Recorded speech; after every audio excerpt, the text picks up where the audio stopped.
Bom dia, graça e paz, mais um dia na presença do Senhor. Hoje eu estou muito feliz porque eu estou começando a gravar um vídeo com o suporte que eu comprei da Amazon, né, para colocar o celular. Custou muito baratinho. Vou colocar no link a descrição, se você quiser. Se você grava um vídeo e estava com o mesmo problema que eu, achando que era muito caro e que não ia dar de jeito nenhum para comprar, eu consegui. O vendedor foi excelente. Então agora eu vou poder falar gesticulando, né? Afora que eu agora estou com o meu tablet. Agora dá para me fazer as duas coisas, segurar o tablet e poder ler com mais tranquilidade o que eu vou falando para vocês. O tema de hoje é maximizamos os sentimentos ruins. Porém, Deus tem para nós a paz que excede todo entendimento.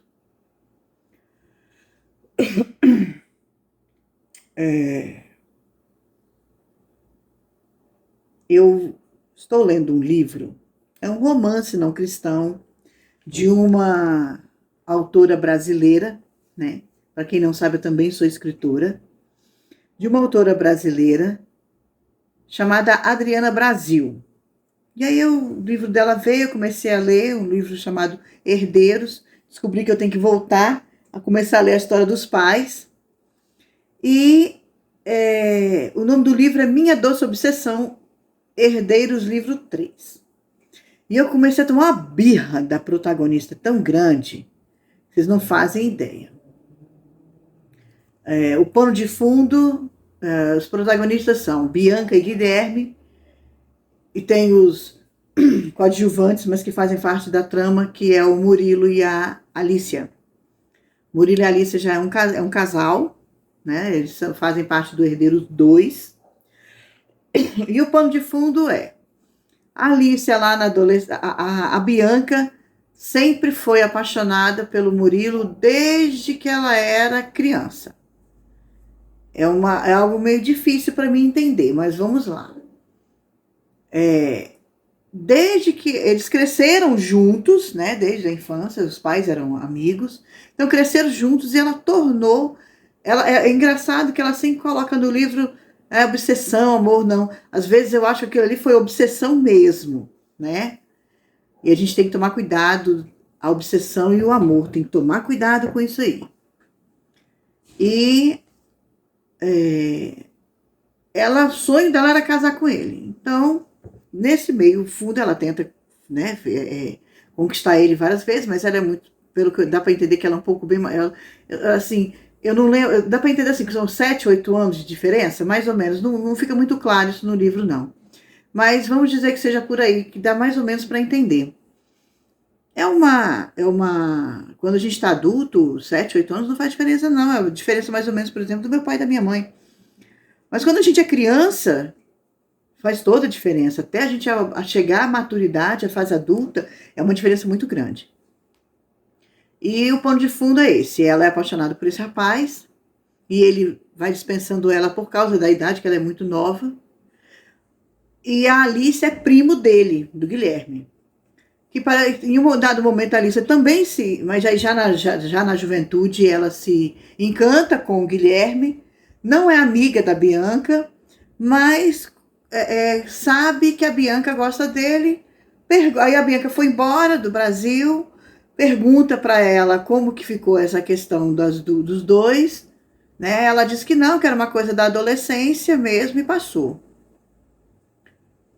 E aí, assim, a Bianca e a Alicia também cresceram juntos, mas não eram melhores amigas, eram conhecidas, por causa dos pais.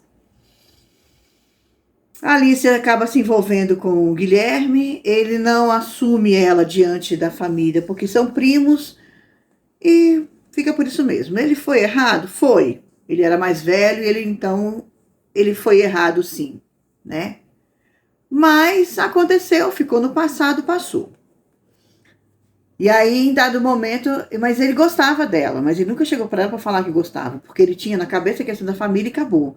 Então, na verdade, não era aquele amor de lutar por quem você ama. Era apenas um amor tranquilo e ok, pronto, né? Não era aquela coisa assim que fizesse você lutar para ficar com a pessoa.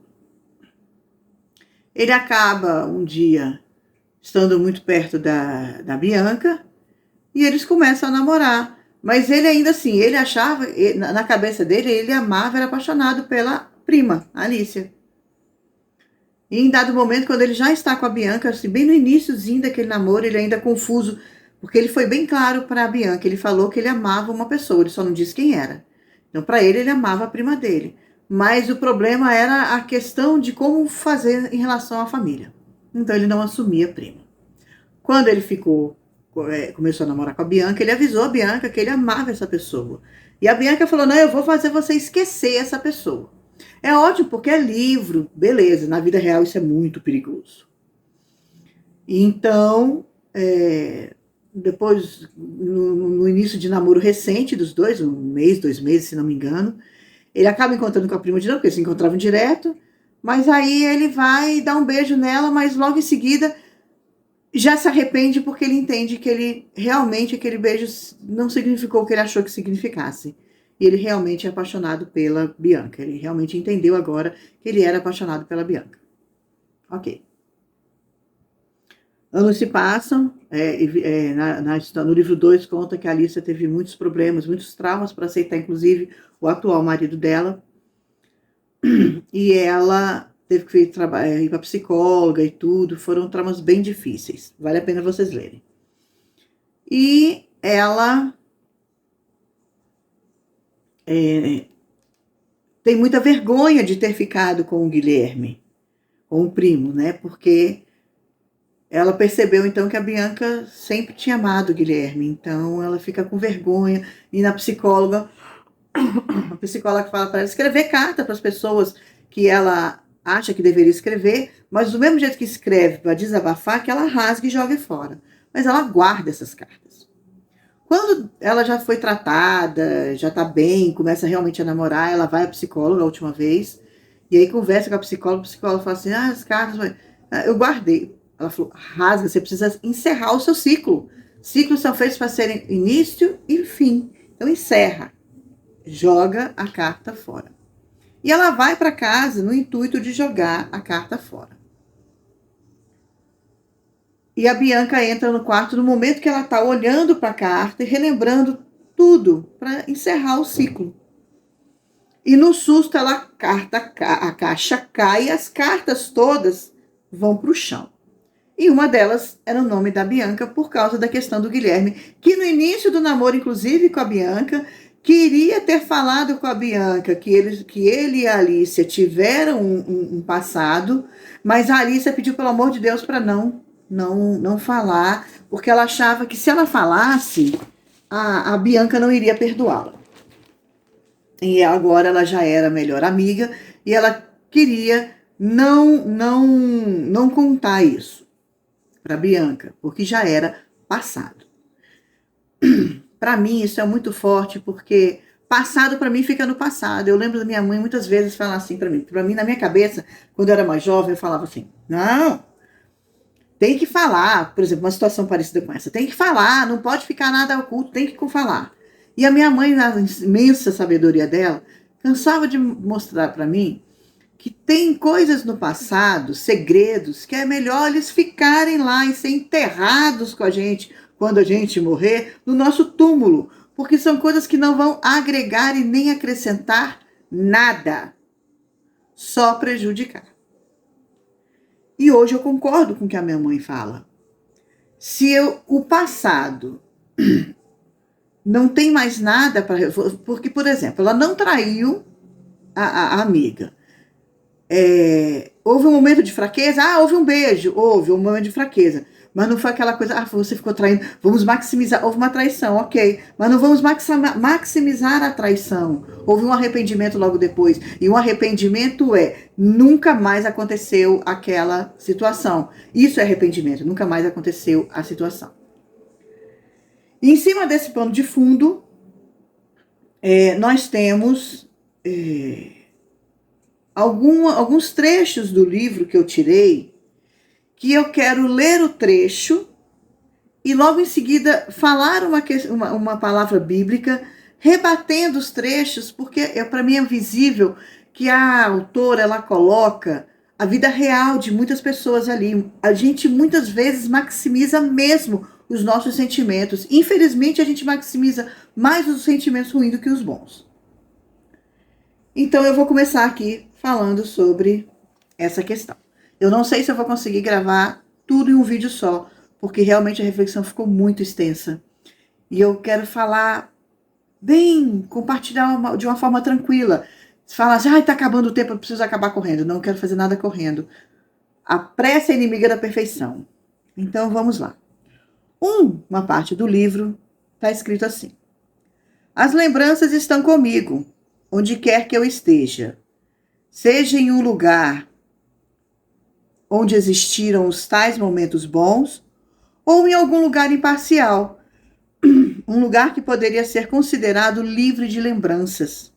Isso se eu não estivesse sempre revivendo momentos, chorando de saudades e remoendo ainda mais as mágoas que aprendi a cultivar, a alimentar e ver crescer dia após dia. Posso ver os frutos que esse cultivo dá, até posso saborear. Entretanto, o gosto é terrível, um veneno amargo que machuca e faz doer.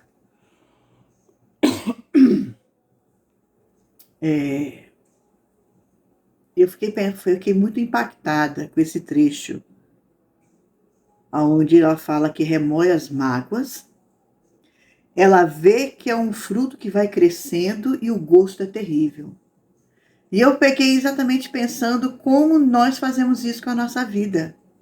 A gente guarda mágoas dentro de nós, e aquelas mágoas vão crescendo a cada dia, e a gente não quer saber de nos livrar da mágoa, e tudo vai acontecendo.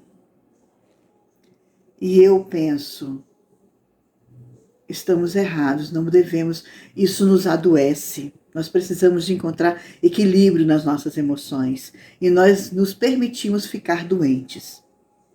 Em cima desse trecho, aí eu quero ler 2 versículos bíblicos. Um está em Efésios, né, na Epístola de Paulo aos Efésios, capítulo 4, versículos 30 e 31, e diz assim a palavra do Senhor: não entristeçam o Espírito Santo de Deus, com o qual vocês foram selados para o dia da redenção. Livrem-se de toda amargura, indignação e ira, gritaria e calúnia, bem como de toda maldade. O outro trecho bíblico está no Salmo 32, versículo 3, e diz assim a palavra do Senhor: enquanto escondi os meus pecados, o meu corpo definhava de tanto gemer. É certo que as pessoas nos decepcionam dia a dia, assim como a gente decepciona as outras pessoas. Fato. O problema é que a gente é falho, a gente é imperfeito. Muitos de nós estamos caminhando para tentar seguir a perfeição de Cristo e imitar a Cristo, mas a gente muito está longe de ser igual a Cristo. Então somos falhos e nós decepcionamos as pessoas. E é por isso que a gente precisa buscar Ele dia a dia, para que a gente possa ir deixando no seu altar as mágoas que estão dentro de nós, as mágoas que vão criando uma crosta ao redor do nosso coração, que vai calcificando a nossa mente, achando que a gente está cheio, está certo, então estamos com mágoa porque eu estou certo. Não, nós não estamos certos. Nós precisamos parar com isso, porque a gente sofre mais do que a gente deve. A gente entristece o Espírito Santo, a gente adoece o nosso espírito, alma e corpo, e nós perdemos o prazer de viver a vida plena em Cristo Jesus. E permitir ainda que as pessoas que estão ao nosso redor não vejam que Deus nos transformou, porque a gente se sente dono da razão e achando que nós temos o dever e nós podemos ter o direito, não o dever, nós temos o direito de estarmos daquela forma. E a gente muitas vezes não sabe o caos que a gente faz ao redor de todo ao nosso redor, com as pessoas que convivem com a gente. Eu vou parar por aqui, porque eu dei um pano de fundo, então ficou um pouquinho mais extenso. O vídeo já está com quase 16 minutos. E amanhã eu vou terminar. Amanhã eu vou postar a segunda parte. Eu vou gravar tudo, mas amanhã eu vou postar a segunda parte.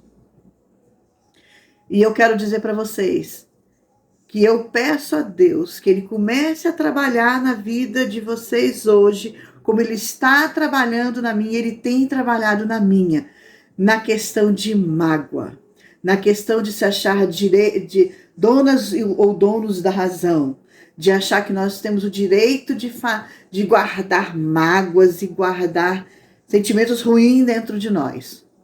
Que Ele possa continuar trabalhando na nossa vida e nós possamos viver uma vida plena. E continuo na próxima gravação. Deus nos abençoe.